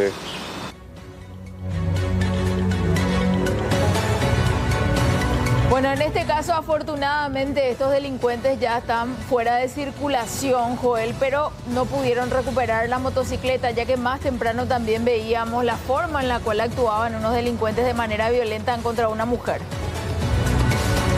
Bueno, estos delincuentes que justamente aparentemente reducen rápidamente las motocicletas, es lo que la policía está analizando. Hay algunos nombres de personas que obtuvieron estas motocicletas, pero hasta el momento no pudieron dar con los biciclos. Nos decían que ya se constituyeron a la casa, pero que no pudieron encontrar la motocicleta justamente de este vendedor. Y el otro ciudadano que también conversó con nosotros es un ciudadano argentino de 19 años, quien también es indicado de hurtar una motocicleta que pertenece a un guardia de seguridad que finalmente también cayó en las redes de la Policía Nacional. Bien, Joel, gracias por el contacto. El fentanilo, la conocida como droga zombie que tanto estrago ha causado en otros países, también genera mucha preocupación aquí en el Paraguay.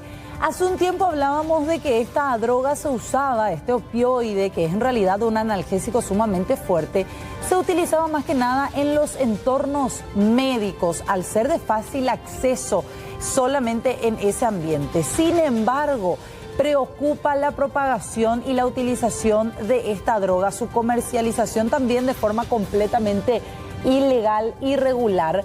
Pero no acá en Asunción, no en el departamento central, en Itapúa, señor, señora.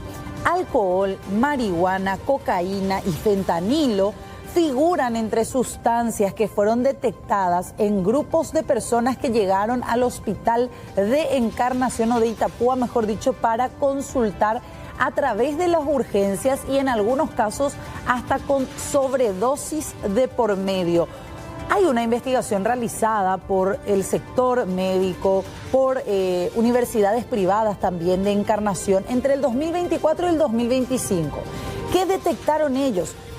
Usuarios de la urgencia del hospital van y consultan y entre ellos se encuentra un aumento de personas que dicen y que admiten haber consumido opioides como el fentanilo o droga zombie. En total, detectaron a través de test toxicológicos realizados a más de 300 pacientes que llegaron al hospital regional, 150 de ellos que dieron positivo a alguna droga. Lo preocupante es que la gran mayoría son hombres, 111 son hombres y apenas 39 mujeres. Los días con más casos de sobredosis, los sábados, el horario nocturno. Aunque la cocaína sigue siendo predominante, vamos a escuchar lo que decía el doctor Juan María Martínez, director del Hospital General de Itapúa, porque él nos daba este dato. Sí, la cocaína sigue siendo la droga predominante por la cual llegan casos de sobredosis, pero hemos tenido un aumento de casos de sobredosis por fentanilo en el mes de diciembre. El fentanilo habitualmente asociado ya a otras drogas, ¿verdad? El usuario de fentanilo habitualmente muere por un paro respiratorio, ¿verdad? El opioide lo que produce es una depresión del centro respiratorio, el centro nervioso de la respiración a nivel del sistema nervioso central. Tenemos también casos, sí, de sobredosis de fentanilo que, bueno, llevó varios días poder recuperarlo en sala de terapia intensiva incluso. Son dados de alta, ¿verdad? Fueron dados de alta a los pacientes, pero eso, reitero, son casos prevenibles, son casos graves que ocupan lugares en la terapia intensiva que pueden ser necesarios para otros casos que no se pueden prevenir. Es un problema social, hay que verlo ya como un problema instalado en nuestra sociedad. Nosotros estamos viendo aquí los efectos de la utilización. Esto es una cadena, ¿verdad? La cadena logística, el transporte, la comercialización, la producción, o sea, es algo mucho más complejo que ver solamente los efectos que tiene en una persona. Eso ya es la etapa final del problema, ¿verdad? Preocupa el consumo entre personas jóvenes, preocupa muchísimo también que se mezclan sustancias, las personas empiezan con otro tipo de drogas y después van cayendo en cocaína y posterior a eso ya en fentanilo directamente, y preocupan algunas localidades. San Pedro del Paraná, Tomás Romero Pereira, las Colonias Unidas también, algunos sitios, entre ellos en la propia ciudad de Encarnación, y se teme que aumente en la época veraniega. Hasta nosotros los que no sabemos bailar, ya este ritmo nos contagia la emoción de la fiesta de Cambacuá. Hasta esa comunidad nos vamos, hasta Fernando de la Mora, con Juan Salinas para establecer este contacto. Juan, contigo. Es así, Fernanda, bastante lindo este ritmo, bastante contagioso. La fiesta aquí de San Baltasar, este santo tan conocido, tan famoso aquí en la zona de Fernando de la Mora. Bueno, maestro, estábamos mostrando a los chicos así con su baile, su danza típica. Sí, así mismo es. Muy buenas tardes, antes que nada. Es por lo que nosotros estamos peleando para mantener nuestra cultura, seguir con los chicos para que puedan preservar lo que es nuestra cultura. ¿Cuántos chicos están integrando este grupo? Ahora no están ni a la mitad de los chicos que tenemos, aproximadamente 60, 70 criaturas de diferentes edades. También el grupo típico tradicional de gente grande ya que también integra Y empiezan con chicos de así de 2, 3 años, y también tenemos nuestras tías viejas que suben también al escenario, que ya tienen más de 60, 70 años también. Muy lindo, muy tradicional, que como mencionaste, intentan mantener siempre esta línea de tradición. Y eso es como te estaba diciendo hace un momento, que es por lo que nosotros luchamos, para que el día de mañana nuestros chicos, nuestros hijos, nuestras hijas sigan manteniendo lo que es nuestra cultura. Porque esta cultura ya tiene más de 200 años de tradición y no se debería perder. Ahí está entonces, Fernanda, compañeros, el grupo de Cambacuá aquí en San Baltasar, en Fernando de la Mora, integrado por estos chicos, bailando este ritmo tan lindo, tan emotivo, tan espectacular aquí en honor a San Baltasar. Sí, totalmente, Juan. El fin de semana tenían actividades ya previstas. El fin de semana, ¿qué pasó? Hoy hay de nuevo para el horario de la noche, tarde-noche. ¿Qué actividades están previstas para el día de hoy? Para el día de hoy tenemos la misa central, que sería a las 19 horas. Después de la misa central tenemos un agasajo para todos los chicos que pueden venir a pasar el Día de Reyes con nosotros después de la misa. Vamos a estar teniendo pancho, gaseosas, golosinas y juegos locos para que los chicos puedan venir a pasar el Día de Reyes acá con nosotros. Espectacular. Mirá, este bailarín, Fernanda, que está aquí, demostraron también su destreza, su baile en honor a San Baltasar. Espectacular, sí, es llevar esta tradición de generación en generación, es por sobre todo la meta que tienen. Gracias, Juan, por este contacto. Bienvenidos a la sobremesa IDM. ¿Cómo estás, Rolando? Hola, Amparo, ¿cómo te va? Muy bien, muy bien. Con ganas de estar ahí en la costanera de Encarnación, sí, imágenes que estábamos viviendo en vivo y en siente directo. la vacación y el verano ya. Que sí. ¿Qué te trajeron los Reyes, Rolando? Todavía no pasaré, salí muy temprano ahí a la vuelta, voy a ver qué. ¿Y a vos qué te trajo? A mí me dijeron, Amparo, anda a Bristol, aprovechar los precios de locos que estamos teniendo por Reyes. Y bueno, voy a aprovechar esta bicicleta 99.000 guaraníes. O por qué no, atendé esto. Hay celulares, hay tablets, PlayStation. Vos que sos un adicto a los jueguitos, Rolando. Por favor, y si los Reyes no tuvo tiempo también de pasar, pueden pasar todavía para hacer sus Claro compras. Que sí. Celular a 79.000 guaraníes. Lo mejor de todo, Rolando, es que podés regalar Reyes con cualquiera, esa tablet por ejemplo, pero aparte te viene de regalo el reloj digital o un auricular, así que aprovecha que esto, lo genial de esto es que la primera cuota recién la pagás a los 30 días. Regalás y te autorregalás. Así mismo. Ana Paula, ¿qué le podés regalar a Rolando Rodríguez? Martes y los Reyes Magos ya llegaron a Bristol, la mejor casa de electrodoméstico del país. Y por supuesto, las ofertas del día. No te la podés perder. ¿Cómo estás, Jazmín? Hola, Ana Paula, ¿cómo estás? Hola a toda la gente que nos está mirando del otro lado. Así mismo, feliz Día de Reyes para todos. Y yo les traigo los mejores regalos para el día de hoy. Así que pasamos a la primera oferta del día. Este increíble celular Xiaomi Redmi 14 con una cámara principal de 200 megapíxeles y un almacenamiento de 128 GB. En la oferta del día puedes llevarte a tan solo 18 cuotas de 89.000 guaraníes. Pasamos a la segunda oferta del día. Este fabuloso televisor Samsung de 43 pulgadas que combina una tecnología avanzada con un diseño moderno y te ofrece una resolución Ultra HD para imágenes vibrantes y detalladas. En la oferta del día podés llevarte a tan solo 18 cuotas de 129.000 guaraníes.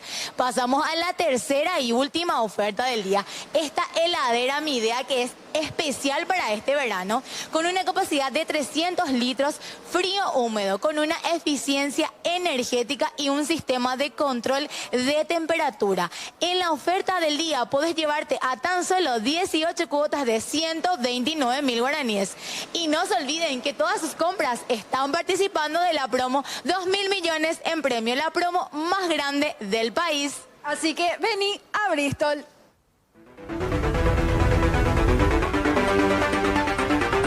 Sin dudas vamos a ir a Bristol. Rolando, te comento un poco. Sí. Vos sabés que el Ministerio de la Defensa Pública está abocada a ser como una suerte de asociación de todas las personas que han salido de la cárcel, que fueron internos en las penitenciarías, para poder reinsertarlas a la sociedad, algo que suele ser muy difícil.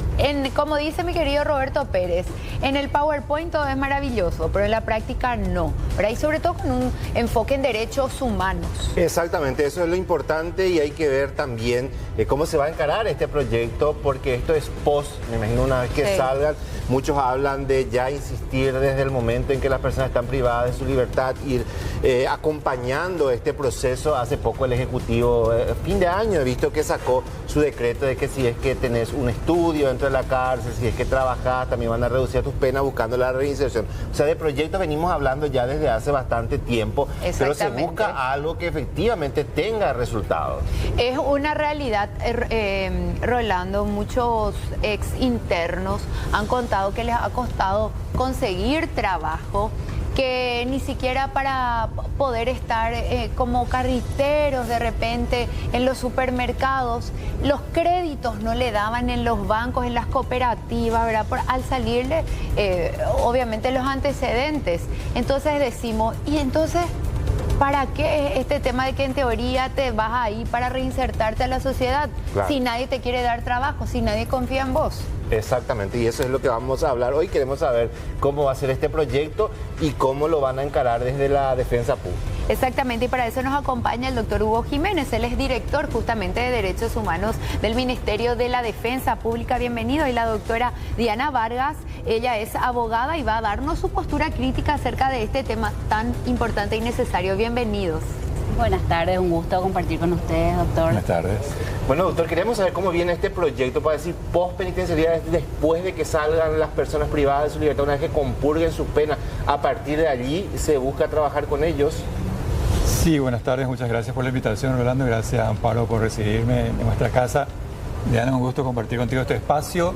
El Ministerio de Defensa Pública, y a partir de una idea del señor ministro en cuanto a trabajar mejor en el tema de la reinserción, que es una problemática. Hay un dato que a mí me asusta siempre, que es del año 2021. Uno de los pocos estudios sobre reincidencia decía que el 79%, datos de la Policía Nacional, el 79% de las personas reincidían. Y reincidían más de una vez, un 80% más de una vez. Así que los datos son alarmantes. Por un lado está esa visión de la cantidad de personas que vuelven a caer en prisión. Por el otro lado, un dato bastante interesante y que nos hemos perdido de vista, Diana y Amparo, con relación a la sociedad. Reincidencia implica nuevas víctimas. Reincidencia implica un mayor alcance de los hechos punibles o de los delitos que sufren las personas. Entonces, trabajar en evitar esa reincidencia es un punto trascendental, creemos, desde el Ministerio de la Defensa Pública, para evitar justamente que existan más víctimas de hechos punibles.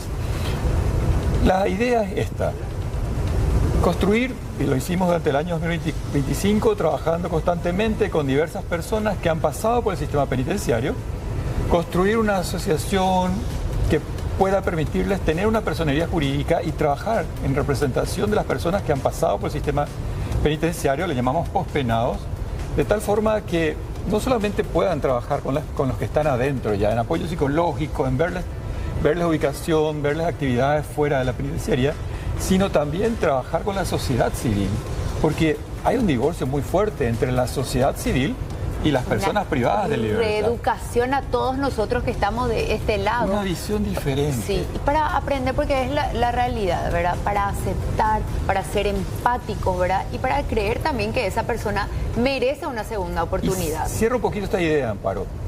No es solamente una asociación, también en diciembre de 2025 logramos reunir una serie de empresarios y líderes de ONGs o gerentes de organizaciones no gubernamentales que van a formar el grupo social que acompaña este proceso de formación de la Asociación de Postpenitenciarios.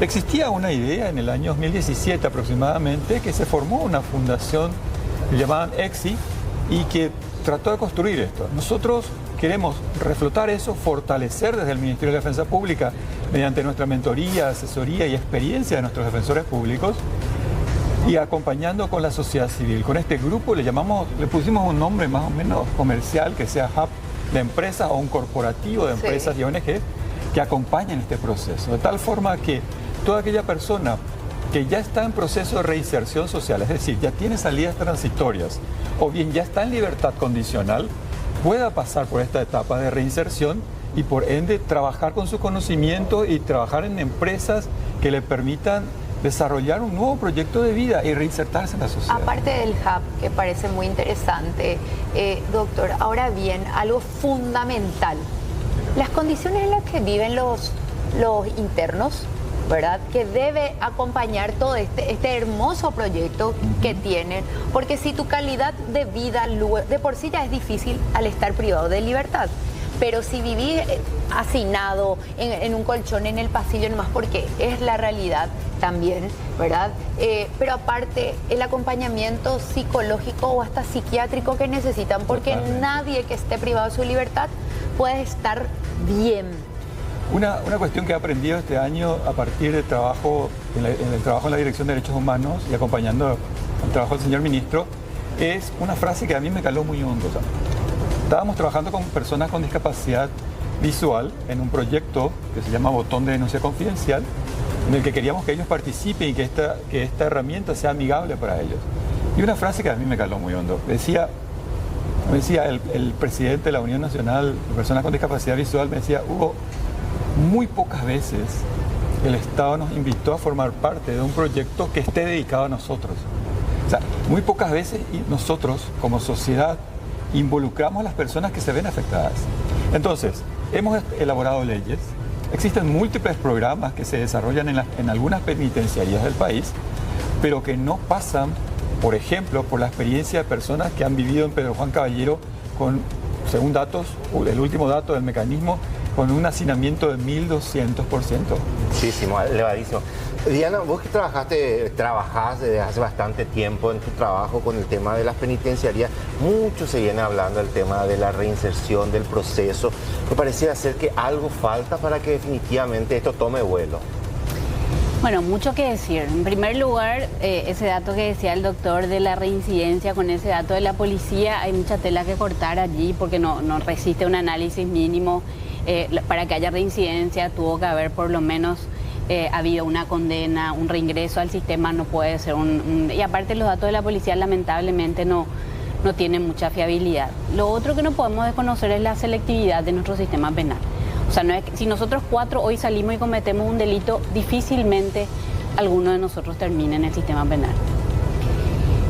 Justamente porque quienes entran son aquellos que son unos clientes, por decir eso entre comillas, digamos que son más vulnerables a los abusos policiales, a que muchas veces la defensa no sea efectiva más allá de lo formal.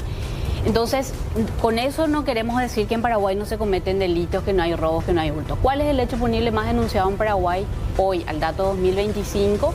Violencia familiar. Por debajo entran delitos contra la propiedad, generalmente relacionadas a vidas marcadas generacionalmente en las familias, por la exclusión, por la falta o por la exclusión tanto del ámbito educativo, laboral, etc. Entonces, las personas que, ¿por qué digo todo esto? Las personas que llegan al sistema penitenciario en Paraguay son aquellos que probablemente no habían existido antes para el Estado.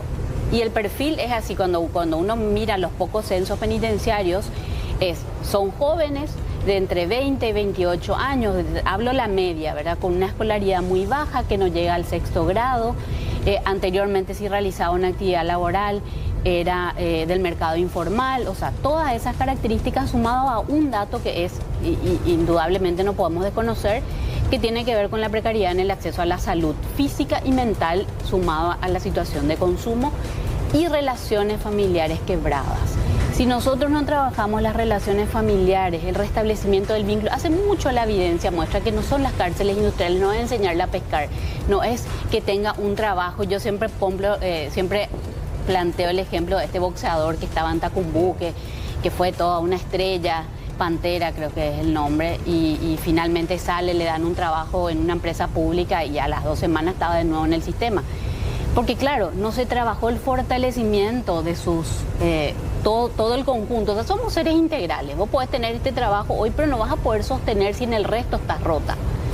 Entonces, si no reconocemos que al momento de ingresar, y por eso es importante lo que decías, Amparo, ese nivel de hacinamiento, o sea, cuánto se pisotea la dignidad de la persona privada de libertad. Entonces, cuando salga, le ponemos algunas fichas que no tiene capacidad de cumplir, porque la sociedad, porque el sistema, porque las instituciones no ofrecen condiciones mínimas y tampoco trabajamos en ese proceso. Y quienes, como decía el doctor, van a llegar a una salida transitoria, es el mínimo.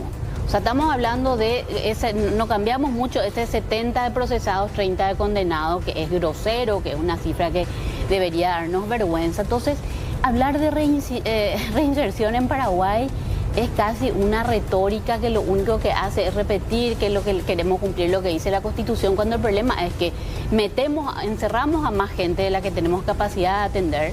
La defensa que se le brinda es formal en muchas ocasiones, a sabiendas que hay abusos policiales en el inicio, a sabiendas que la fiscalía se pasa y las investigaciones no son efectivas, el Poder Judicial no controla a su vez su labor. Entonces, hacemos agua en distintos lugares del sistema. Tenemos un Estado de Derecho de utilería, de UAU, ¿verdad? Porque están todas formadas ahí las instituciones. Y además queremos que ese que ya llegó mal, porque el que entra preso en Paraguay no son todos los que cometen delitos, son aquellos que tienen estos perfiles, que ya llegó roto, queremos que la cárcel le reeduque. O sea, esa pues es la paradoja, el encierro no reeduca nunca, ni acá, ni en Suecia, ni en ningún lugar.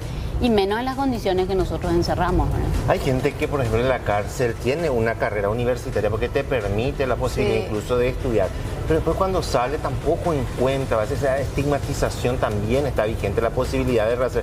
Porque si bien a un porcentaje mayor hay que trabajar de forma integral, hay un porcentaje ínfimo también que se le puede dar esa oportunidad. Pero sin embargo, tiene esa dificultad enorme. Es que estamos mal aprendidos o mal educados o mal informados nosotros como sociedad receptora de las personas que intentan reincorporarse, por decir así, de las pocas, porque la realidad dista mucho a los papeles, ¿verdad? Porque ahí a veces uno entra pilluelo y termina siendo un gran asesino hasta inclusive, ¿verdad? Porque las condiciones no están lastimosamente dadas para no facilitan para reinsertarse, doctor. Como dijo la doctora Diana Vargas, la realidad es que nos presenta que la mayor parte de la población son personas que vienen en escasas condiciones o con grandes condiciones de vulnerabilidad dentro de la sociedad. Eso a ojos vistas, uno simplemente mirar los hechos punibles que se cometen según los datos del mecanismo del último año, 2025, entre los 10 principales hechos punibles cometidos está el robo agravado, está el tráfico de drogas y está el hurto agravado. Luego viene violencia familiar. En ese contexto, entonces, podemos observar que la mayor parte de los hechos tienen un carácter, un tinte patrimonial, un tinte económico. Más todavía considerando la población de mujeres que está privada de libertad por microtráfico, es el 60% de las mujeres. Por ende, esta visión que nos permite observar esos datos, y más todavía estos datos del mecanismo, nos habla de la posibilidad de buscar esta reinserción. Ahora, la pregunta es, una vez salido de la cárcel, como bien dijo la doctora, ¿qué hace? Porque la frase primordial, la que reúne todo privado de libertad cuando uno se entrevista con él es a perder pama. Entonces, la posibilidad que tenemos a partir de esta visión y a partir de integrar a la sociedad con las personas que han pasado por el sistema penitenciario resulta sumamente interesante porque al final de cuentas es un paso importante para aquellas personas que, como dijiste bien, Amparo, buscan reinsertarse en la sociedad. Cuando no encuentre respuesta en las generales del Estado, en las diversas instituciones del Estado, por lo menos que exista un elemento que sume antes que reste. La discusión siempre va a estar en la dicotomía ¿dejamos de hacer o hacemos algo? Claro. Yo voto por el hacer algo y por soñar en que este proceso pueda visibilizar la problemática penitenciaria y pueda, a partir de las propias vivencias de aquellos que pasaron por el sistema, no de nosotros que estamos ajenos, estamos formados y lejos de estar en una penitenciaría por el momento, nadie se impune, finalmente pueda contarnos su realidad y pueda empezar a trabajar con la sociedad, que es bastante punitivista. Pero hay personas que dentro de todo este ambiente que estamos hablando lograron también salir adelante. La excepción a la regla, de repente, que es maravillosa. Renato Cañete, desde Pedro Juan Caballero, él fue un hombre que se reinsertó a la sociedad, le costó, pero encontró la manera. El que quiere puede. Renato, bienvenido a la sobremesa. Contanos, por favor, tu hermoso testimonio. Muy buenas tardes. Sí, así mismo, como dijiste, ¿verdad? Cuesta un poco cuando salís. Yo tuve varios convenientes, ¿verdad? Entonces cuesta un poco. Eso es así la pura realidad. Bueno, ¿hace cuánto estás emprendiendo? ¿Hace cuánto que saliste de prisión? ¿Y cómo fue ese proceso? Yo, como dije, entré en 2013, ¿verdad? Y más prácticamente un mes me quedé sin hacer nada. Era que el 13 de noviembre, ¿verdad? No se mejora a mi cabeza. Y empecé en los primeros días de febrero, empecé a hacer los termos. Y ahí me fui yendo, ¿verdad? Me fui yendo con el apoyo de mi familia, mis padres, mis hermanos. Empecé allá adentro, yo lo voy a emprender, ¿verdad? Entonces, a mí agradezco a Dios, ¿verdad? Por quitarme un mal camino que yo estaba.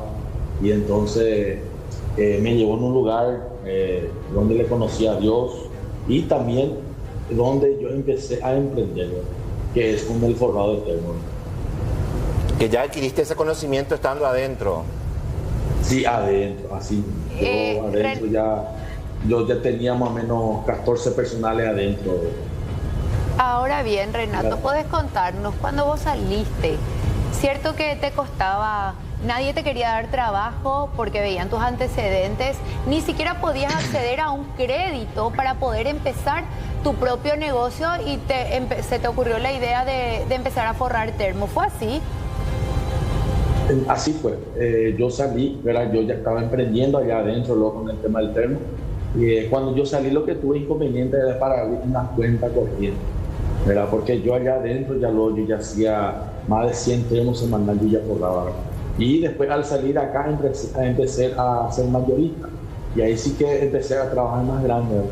Entonces había proveedores que me querían vender ya cheque, ¿verdad? Y me iba a dar cheque, entonces necesitaba una cuenta corriente y ese me costó. De los cuales era que para yo poder abrir una cuenta corriente, yo ya tenía mi RUC, ya estábamos inventando, pero no conseguía abrir una cuenta ni caja de ahorro. ¿Por qué? Porque yo tenía antecedentes. Entonces eso me costó y me dolió mucho. Renato, ¿qué fue la diferencia? ¿Cuál fue el momento adentro, cuando estabas adentro, que dijiste, yo esto no quiero más y voy a hacer lo que sea para cambiar mi vida? ¿Qué te motivó?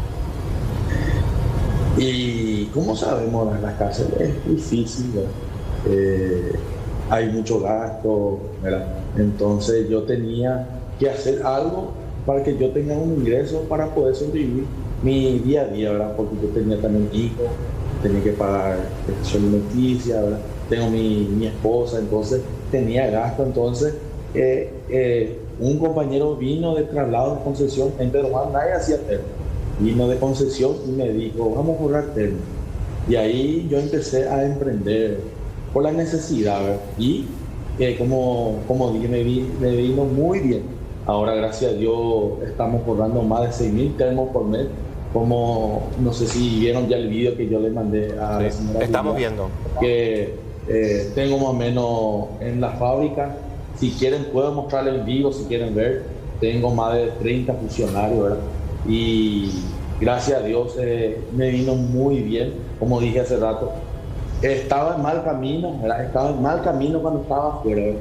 Y después Dios me llevó en ese lugar, de los cuales me quedé 3 años menos más, ¿verdad? De año un mes. Entonces me vino muy bien porque me quitó el mal camino que yo estaba y ahora, gracias a Dios, tengo mi propia empresa.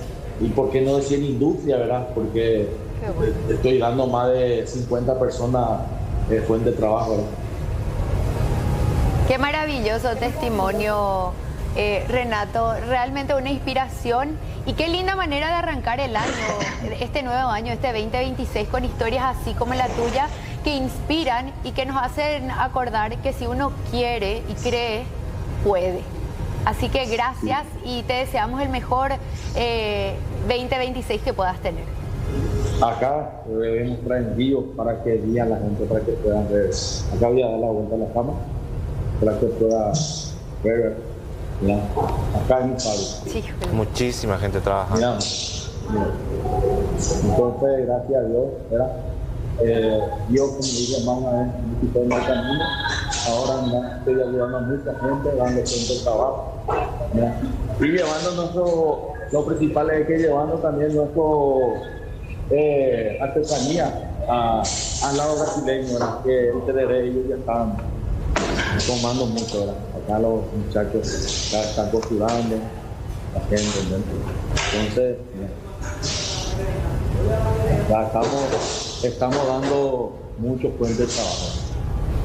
Excelente, Renato, éxito en tus emprendimientos y seguramente vamos a seguir charlando más adelante. Gracias por contarnos tu historia. En este caso, lo que a mí no me ocurrió, ¿verdad? Pero en otros casos yo lo tengo mucho acá. Acá en Pedro, por tener antecedentes, no te dan fuente, no te dan trabajo, porque tenés antecedentes. Entonces, eso en mi caso no ocurrió, pero de los cuales que me conocieron allá adentro, me piden trabajo, ¿verdad? Entonces, le ayudé a dar el trabajo a ellos también. Qué maravilloso. Sí. Gracias, Renato. Gracias. Muchas gracias. ¿Y qué situación esta, no? El hecho de que les sea la dificultad, no te dan, por ejemplo, por más que vos ya compurgaste, ya saliste, el hecho de tener un antecedente te impiden hacer muchas cosas también estando afuera.